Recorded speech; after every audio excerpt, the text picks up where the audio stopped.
उधर खबर जम्मू कश्मीर से भी आ रही है, जहां पर किश्तवाड़ में मुठभेड़ चल रही है और मुठभेड़ देश के दुश्मनों के साथ, आतंकवादियों के साथ सुरक्षा बलों की मुठभेड़ है।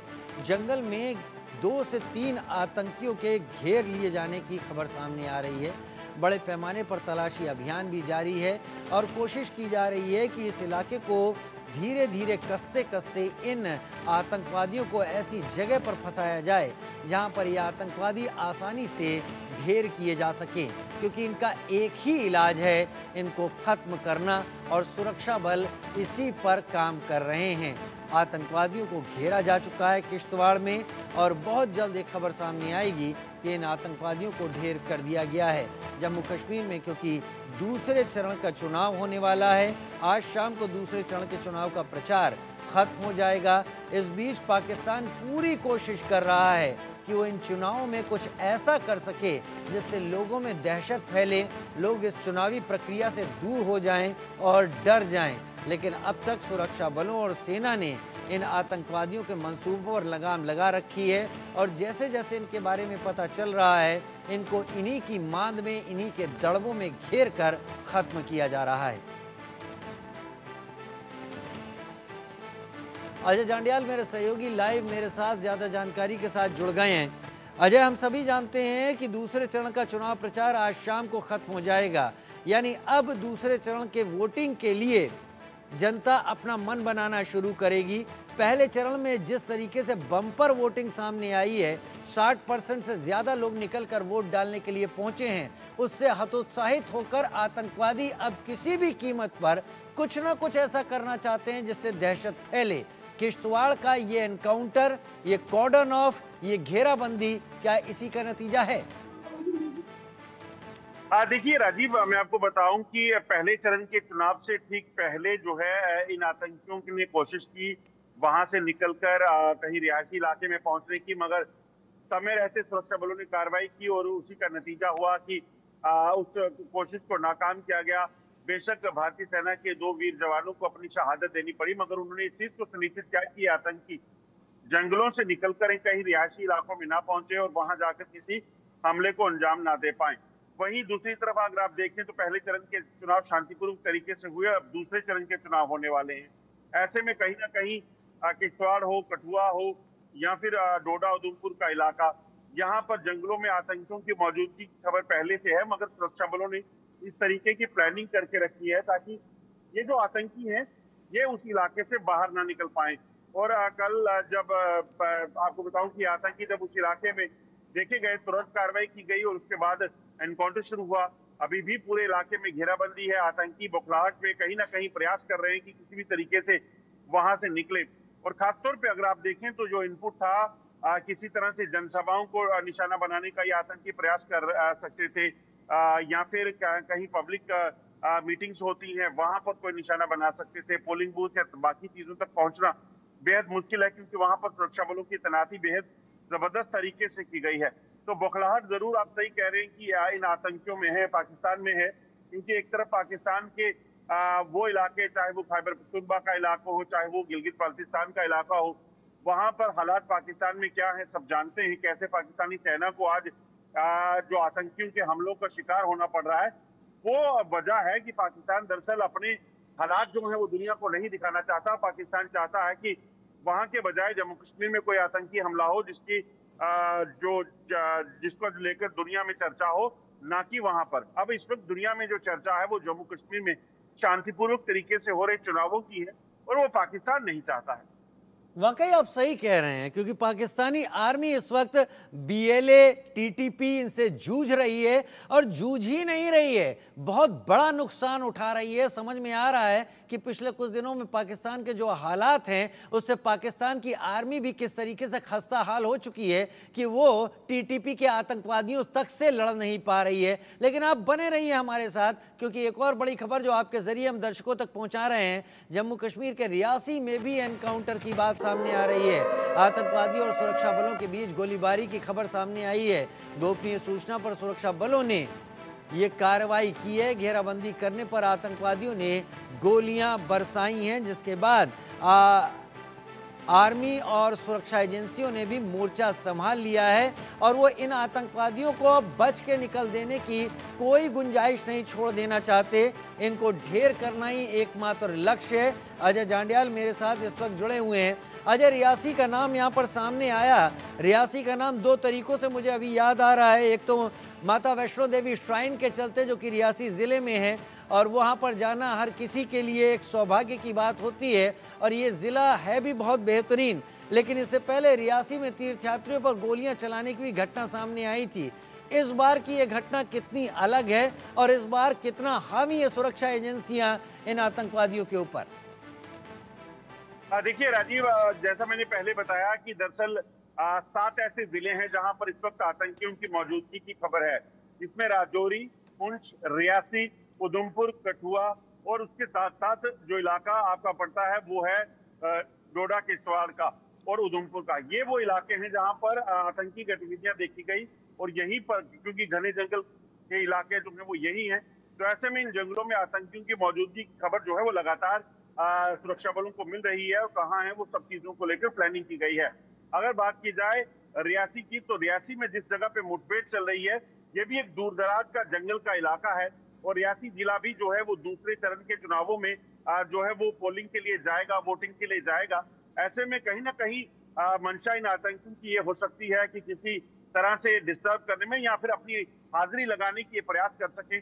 2 दिन पहले इस चीज को लेकर जब जानकारी मिली कि वहां पर 1 से 2 आतंकी देखे गए हैं, उसके बाद वहां पर क्योंकि आपको याद है राजीव, मुझे याद है जब आपके साथ लाइव में एक चीज सबसे पहले हमने बताई थी कि एंटी टेरर यूनिट्स का गठन किया गया, जिसमें डिप्टी एसपी लेवल के अफसर और एसपी लेवल के अफसरों को इन 8 जिलों में जो है तैनात किया गया था और 19 एंटी टेरर यूनिट बनाए गए थे।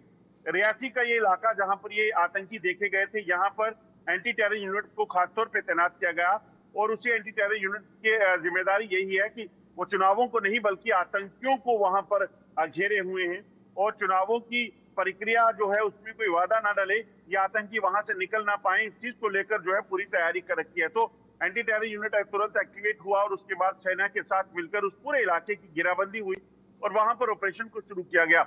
और अभी भी क्योंकि जंगल का इलाका है, आतंकी अपनी लोकेशंस बदलते हैं, वहां पर कई ऐसी नेचुरल केव्स हैं जिनके अंदर आतंकियों के ठिकाने हो सकते हैं, तो एहतियातन इस ऑपरेशन को चलाया जा रहा है ताकि ना कोई अपना नुकसान हो, ना सिविलियन कैजुअलिटी कोई हो जाए और उसके साथ साथ कोशिश ये कि इन आतंकियों को मार गिराया जा सके। तो उसके लिए रियासी में भी इस वक्त कवायद तेज है। 2 दिन से ज्यादा का वक्त हो चला है, मगर एहतियातन इस पूरे ऑपरेशन को इस तरीके से चलाया जाता है कि आतंकी अगर वहां हो तो उनको मार गिराया जाए और वहां से निकलने कर अगर वो रियासी इलाकों में या पोलिंग वाले इलाकों में आने के प्रयास कर रहे हैं तो उनको रोका भी जा सके। तो उस तरीके की स्ट्रेटेजी बनाई गई है कि एक जो सुरक्षा बलों की जिम्मेदारी ये है, एक ग्रुप जो है उनको जिम्मेदारी दी गई है, उनका काम पोलिंग स्टेशंस को, जनसभाओं को सुरक्षित रखना है, जबकि दूसरा जो एंटी टेरर यूनिट्स है उनका काम जो है वो उन इलाकों में जहां पर आतंकी हैं उनकी घेराबंदी करके रहते हैं, उनको सुरक्षित रखते हैं ताकि किसी भी तरीके से कोई भी अगर ऐसी कोशिश पाकिस्तान की तरफ से की जाए कि यहाँ कोई हमला करवाया जाए, यहाँ पर नुकसान पहुंचाया जाए, तो उसको नाकाम करने में लगते हैं। राजीव, आपको याद होगा कि जब पहले इलेक्शंस होते थे, चाहे वो पंचायत के हों, असेंबली के हों, पार्लियामेंट के हों, तो कई ऐसे ये जो पॉलिटिकल लीडर्स होते थे, वर्कर्स होते थे, इनको टारगेट करने का सिलसिला शुरू हुआ था। मगर इस तरीके से चक्रव्यूह बनाया गया है, इस तरीके से इस पूरे इलाके में इस वक्त सुरक्षा व्यवस्था की गई है कि आतंकियों को अगर ऐसी कोशिश करेंगे तो उनको तुरंत मार गिराने की तैयारी की गई है। और जो पोलिंग स्टेशन होते हैं वहां पर भी क्विक रिएक्शन टीम जो है वो रखी गई हैं ताकि अगर कोई ऐसी आपदा आए, ऐसी परिस्थितियां बने तो वो तुरंत कार्रवाई कर सके और नापाक इरादे जो दुश्मन के हैं उसको नाकाम कर सके। अच्छा अजय, पीर पंजाल के जिन इलाकों में इन आतंकवादियों ने अपने हाइडआउट्स बनाए हुए थे और पिछले कुछ दिनों से छुप छुप कर भारतीय सेना और सुरक्षा बलों के ऊपर हमला करते थे, वहां पर भी दूर दराज के क्षेत्रों में गांव हैं, बसावट है और वहां के भी लोग पोलिंग के लिए जाएंगे। तो जो पोलिंग सेंटर्स ऐसे इलाकों में बनाए गए हैं जो ज़िले से या कमिश्नरी से कुछ दूरी पर पड़ते हैं, क्या उनके लिए कोई ख़ास तरीका अपनाया गया है जिससे वहाँ पर आतंकवादी कोई हरकत ना कर पाएँ? क्योंकि वहाँ पर भी अगर कुछ करते हैं तो वो भी एक गलत मैसेज फिर आगे जाता है। देखिए, जो दूर-दराज के इलाके हैं जहां पर ये कहा जाए कि सुरक्षा बलों की मौजूदगी पहले कम हुआ करती थी, जिस-जिस जगह पर पोलिंग स्टेशन रखे गए हैं, वहां पर पैरामिलिट्री फोर्सेस और पुलिस के लोगों की तैनाती की गई है। इस चीज को सुनिश्चित किया गया है कि वहां कोई भी अगर हरकत हो तो उससे कैसे निपटना है। इसके साथ-साथ आपको बताऊं कि वहां पर जिन भी इलाकों में दूर-दराज के इलाके हैं, वहां पर जो विलेज डिफेंस गार्ड्स हैं, क्योंकि गांव में पहले सबसे बड़ी चुनौती होती थी कि आतंकी चुनावों में ना खलल डाल पाए, तो वो किसी गांव में जाकर सिविलियंस को नुकसान पहुंचाने की कोशिश करते थे। उससे निपटने के लिए विलेज डिफेंस गार्ड जो पिछले दिनों बनाए गए थे, उनके हाथों में अब ऑटोमेटिक वेपन देकर बड़े तेजी से उनको जो है सक्रिय किया गया है, और वो पूरे इलाके में तैनात रहते हैं, गाँव की चौकसी करते हैं, और उनकी भी जिम्मेदारी कहीं ना कहीं सुरक्षा बलों की तरह ये है कि वो अपने गाँव की सुरक्षा करें। तो एक रणनीति बनाई गई कि ऐसे इरादे जो पाकिस्तान के हैं उसको कैसे नाकाम करना है, क्योंकि दुश्मन जो है वो मरने और मारने के लिए आया है, मगर सुरक्षा बलों को इस चीज को सुनिश्चित करना है कि उन्हें बचना और बचाना है। तो ऐसे में हर एक शख्स की जिम्मेदारी जो है वो बेहद इंपॉर्टेंट हो जाती है। विलेज डिफेंस गार्ड जिन इलाकों में कोई चौकी नहीं है, कोई सुरक्षा बल नहीं है, वहां पर उनको रखा गया है। हालांकि जो एडिशनल पैराट्रूप्स आए फोर्सेस के लोग आए हैं, पैरामिलिट्री फोर्सेस के लोग, उनको है हर एक जगह पर, हर एक गांव में रखा गया है, चाहे वो छोटे से छोटा गांव हो। मगर उसके साथ साथ विलेज डिफेंस गार्ड की एक जिम्मेदारी जो है गांव की रक्षा की बनती है। अगर कोई ऐसी आपदा आए तो वो तुरंत पुलिस के साथ संपर्क में रहता है, सेना के साथ संपर्क में रहता है, और तुरंत रीइंफोर्समेंट वहां पहुंच जाता है। तो एक प्लानिंग है, एक रणनीति बनाई गई है ताकि इन चुनावों में दुश्मन को नाकाम करना है और लोकतंत्र के इस पर्व में ज्यादा से ज्यादा वोटिंग हो, ज्यादा से ज्यादा लोग शामिल हो सकें, उस चीज को सुनिश्चित करना है। उस चीज़ को यहाँ पर सुनिश्चित करना है। एक नैरेटिव बहुत ज़्यादा जम्मू कश्मीर में इस वक्त चल रहा है और ख़ास तौर पर सरकार की तरफ से रखा गया है। अलग अलग लोगों के इस पर अलग अलग ख्याल है, लेकिन ज़मीनी आंकड़े बताते हैं कि इस नैरेटिव पर बात हो रही है, और नैरेटिव है मैक्सिमम टेररिज्म से मैक्सिमम टूरिज्म पर अब शिफ्ट हो गया है। क्या यही वो वजह है कि लोग बाहर निकल रहे हैं? क्या यही वो वजह दिखाई पड़ती है आपकी कि वोटिंग करने वाले परसेंटेज में लोकसभा चुनाव के कंपैरिजन में इस बार विधानसभा चुनाव में बढ़ोतरी दिख रही है? देखिए, बिल्कुल जो बदलाव हुए हैं, जब मैं कश्मीर में पहले चरण के चुनावों के दौरान गया था तो लोगों से जब बात हुई तो लोगों ने साफ कहा कि उस पहले हालात वैसे थे कि उन हालात में डर था, खौफ था, बाहर निकलना मुश्किल होता था। अगर वो जाते थे बाहर तो इस चीज का डर रहता था कि वोट डालकर वापिस आएंगे तो उनका क्या होगा। कई तरह के जो है वो थ्रेट्स होती थी, चाहे वो अलगाववादियों की हो, पत्थरबाजों की हो, जो एक्सट्रीमिस्ट वहां पे हैं, उसके साथ साथ आतंकी जो है वो धमकियां देते थे, और सरहद पार से जो पाकिस्तान करता था वो अलग बात होती थी। तो ये सारी चुनौतियां थी। मगर अब अगर लोग घरों से बाहर निकल रहे हैं तो लोग इस पर्व में, लोकतंत्र के इस पर्व में शामिल हो रहे हैं, और शामिल होने की वजह यह है कि उनको लगता है कि अगर वो नुमाइंदा नहीं चुनेंगे बेहतर, तो कोई भी आकर 2000-4000 वोट देकर विधानसभा में पहुंच जाएगा और वो काम नहीं करेगा, बल्कि उनका नुकसान होगा। तो कहीं ना कहीं इस चीज का सबक जो है वो कश्मीर के लोगों को, जम्मू कश्मीर के लोगों को मिला है। उसी का नतीजा है कि सोचिए किश्तवाड़ में पहले चरण के चुनावों से ठीक पहले आतंकियों ने सुरक्षा बलों का नुकसान किया, हमला किया। उससे पहले 2-3 बार वहां पे घटनाएं हुई, डोडा में हुई।